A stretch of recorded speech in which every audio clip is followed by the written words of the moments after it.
O que é a ceia do Senhor?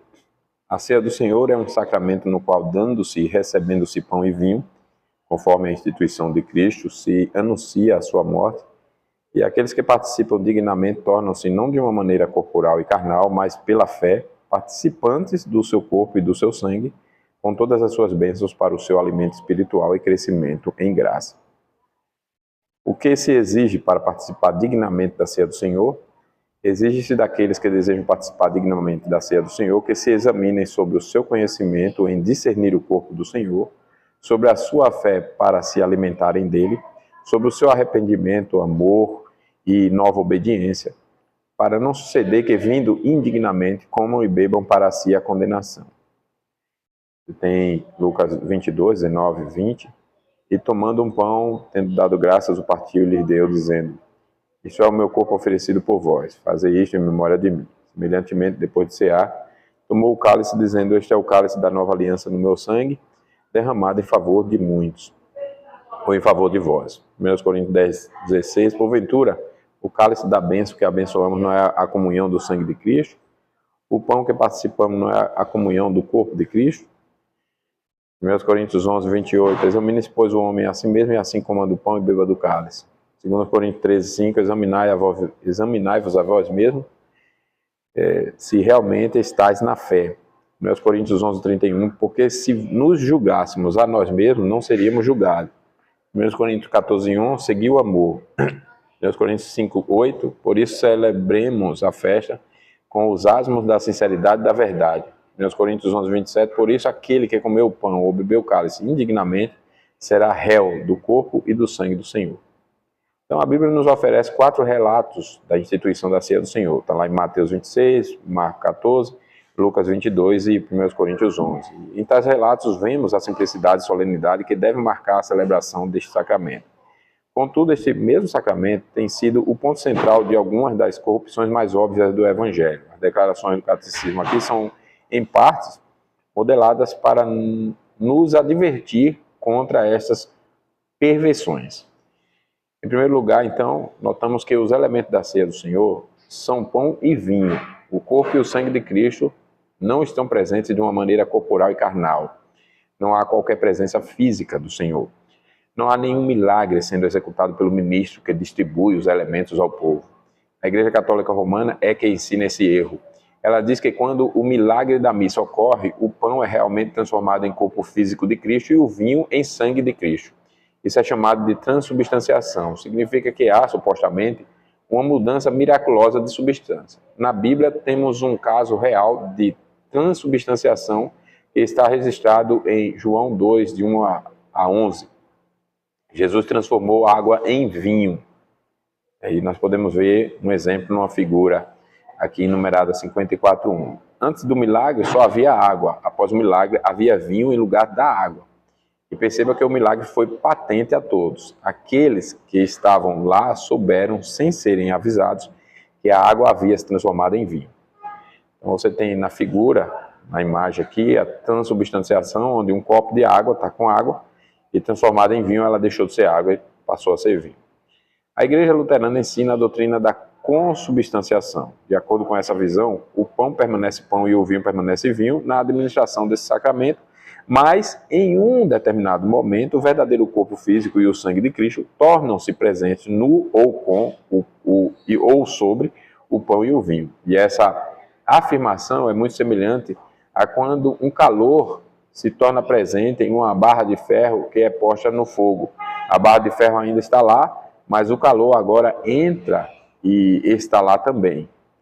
Então você tem a barra de ferro, uma outra figura enumerada aqui 54:2, com substanciação, ou seja, você tem a barra de ferro e o calor adicionado faz com que aquela barra de ferro fique aquecida. De acordo com qualquer desses pontos de vista, católico, romano, luterano, disse que as pessoas participam do corpo e do sangue de Cristo de uma maneira corporal e carnal, ou seja, disse que, na verdade, comem a carne e bebem o seu sangue tão literalmente quanto um canibal que devora o corpo de uma vítima. Contra esses 2 erros, a visão reformada ensina que tão somente pão e vinho é que estão fisicamente presentes. Somente aqueles que recebem esses sinais e símbolos com verdadeira fé, também participam espiritualmente dos benefícios do único sacrifício de Cristo. Assim, Agostinho certa vez disse que Judas comeu pão com o Senhor, mas não comeu o Senhor com o pão.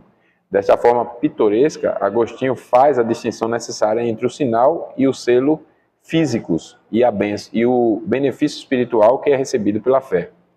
Esta é, obviamente, a visão correta.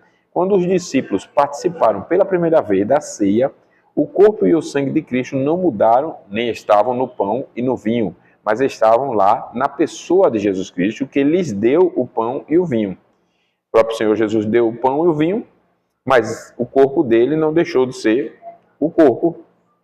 Deu pão físico, mas não seu próprio corpo, para que comesse. E deu vinho, mas não seu próprio sangue. Então, ainda em suas veias, para que bebessem. Assim, muito tempo depois, o apóstolo diz: porventura, o cálice da bênção que abençoamos não é a comunhão do sangue de Cristo? O pão que participamos não é a comunhão do corpo de Cristo? Em 1 Coríntios 10,16. E em 1 Coríntios 11,26, ele diz: porque todas as vezes que comedes este pão e beberdes este cálice, ou cálice, anunciais a morte do Senhor, até que ele venha. É por essa razão que, no nosso estudo, seguindo o ensinamento de Paulo, dedicamos atenção ao participar dignamente da ceia do Senhor.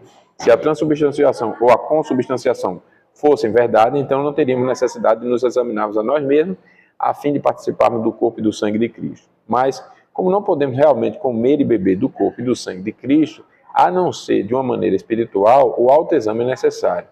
E é nesse sentido que compreendemos o que as Escrituras querem dizer por comer e beber indignamente. Alguns consideram que isso significa que alguém pode não merecer participar da mesa do Senhor. A verdade é que ninguém merece participar da mesa do Senhor, pois todos pecaram e carecem da glória de Deus. Comer e beber de modo digno não significa fazê-lo como alguém que merece a bênção de Deus. Antes, significa ter o estado de espírito e a atitude de coração adequadas. Isso significa que aqueles que são dignos de participar reconhecem pecadores sem mérito e têm a esperança de aceitação à vista de Deus somente por meio do sacrifício de Jesus Cristo. O Catecismo aqui fala do seu conhecimento em discernir o corpo do Senhor, o que significa que tal pessoa entende a diferença entre a morte de Jesus Cristo e a morte de qualquer outro. Significa apreciar a natureza da obra de Cristo em sofrer a ira de Deus em favor do seu povo. Significa, em suma, reconhecer no sofrimento e morte do Salvador a propiciação pelos nossos pecados. Assim, aquele que é digno é, de fato, aquele que entende muito bem o quanto é indigno. E alguém cujo coração está cheio de gratidão a Deus pelo dom do seu querido Filho, é o digno. Sacrifícios agradáveis a Deus são o espírito quebrantado, o coração compungido e contrito, não desprezarás, ó Deus. Salmo 51:17. Então, não é suficiente reconhecer ou ter conhecimento do que Cristo fez pelos pecadores. Devemos também olhar dentro do nosso próprio coração, a fim de ver se temos ou não uma relação correta com Cristo. Somos ordenados a nos examinarmos a fim de verificar se temos esse coração compungido e contrito, essa fé em Cristo como nosso substituto e esse grato amor que inclina nossa vontade à obediência.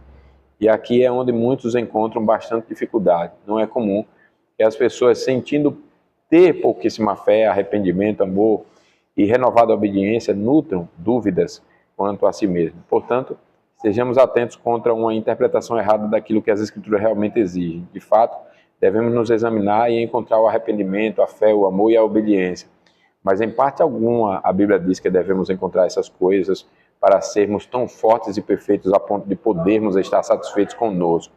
Mesmo o grande apóstolo Paulo, quando olhou para si, só pôde dizer: desaventurado homem que eu sou, quem me livrará do corpo desta morte? Embora, quando ele falou isso, falou a partir da perspectiva de um homem sem Jesus. Evidentemente, ele também teve apenas um pequeno começo de arrependimento, fé e nova obediência, no sentido de que ele não alcançou a falta de pecado nesta vida. Então, por que então Paulo participa da mesa do Senhor? Porque ele sabia que Cristo veio ao mundo para salvar os pecadores. Ele sabia que, muito embora fosse apenas um pobre pecador, contudo, só Cristo era a esperança e a alegria do seu coração. Em outras palavras, embora tivesse de lamentar o tamanho diminutivo dessas evidências da graça de Deus em seu próprio coração, ele sabia que sem Cristo e os benefícios de sua obra consumada estaria perdido. Ou seja, Não devemos focar especialmente no grau em que essas graças se desenvolveram, mas na realidade de tais graças.